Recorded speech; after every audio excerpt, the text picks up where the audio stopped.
It's great to have this opportunity on this Monday to be with you. And today I'd like to look at some of the personal talk of the Apostle Paul, just to help us understand that even though he saw great things happen, he was certainly looking for the will of God and understanding the spiritual battle as he went along. I'm looking at Romans chapter 15, and he gives what his plans are and explains some of the things that were going on. In verse 20, he says, "Yea, so have I strived to preach the gospel, not where Christ was named, lest I should build upon another man's foundation." That was his goal, to go to unreached people groups all in the Roman Empire there, to continue to spread Bible Christianity. But as it is written, to whom he was not spoken of, they shall see, and they that have not heard shall understand. For which cause also I have been much hindered from coming to you. And he goes on to talk about once he comes, he'll go to Spain and so forth. But I wanted to draw out that one verse. I have been hindered in coming to you. Satan was constantly trying to stop the Apostle Paul from accomplishing his work.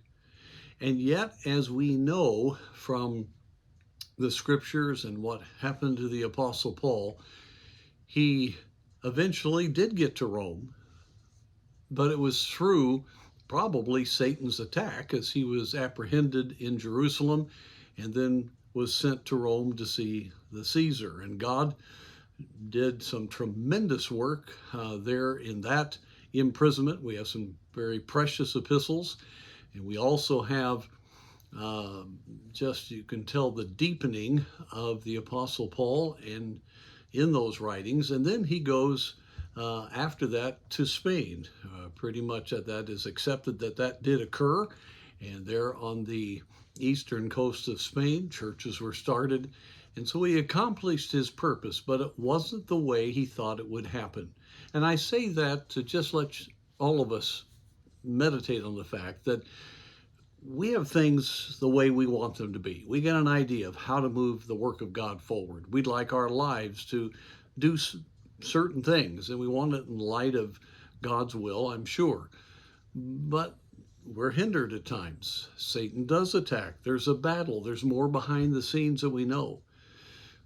But even if it is Satan, God uses it for good, for greater purposes.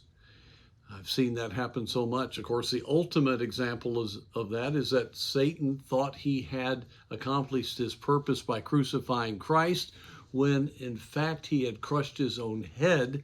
If the princes of this world would have known, they would not have crucified the Lord of glory. The Bible makes it very clear. And so as we see things going on today, it looks like everything's out of hand, that Satan is winning, but God is in control. And as he allows in his economy things to happen, he's using it all to accomplish his purpose. We can see how prophecy is getting ready to be fulfilled, and how God is using even the oppression around the world to open doors for the gospel that we never would have thought. And in our own personal lives, we've got to be very careful to be frustrated by what seems to be a hindrance, because God will use it in a wonderful way if we will trust him. The Apostle Paul said that over and over. So I encourage you today, yes, there's a spiritual battle. It might seem like Satan has the upper hand, but you walk with God, you'll have victory, and I promise you, God will make it all turn out for good.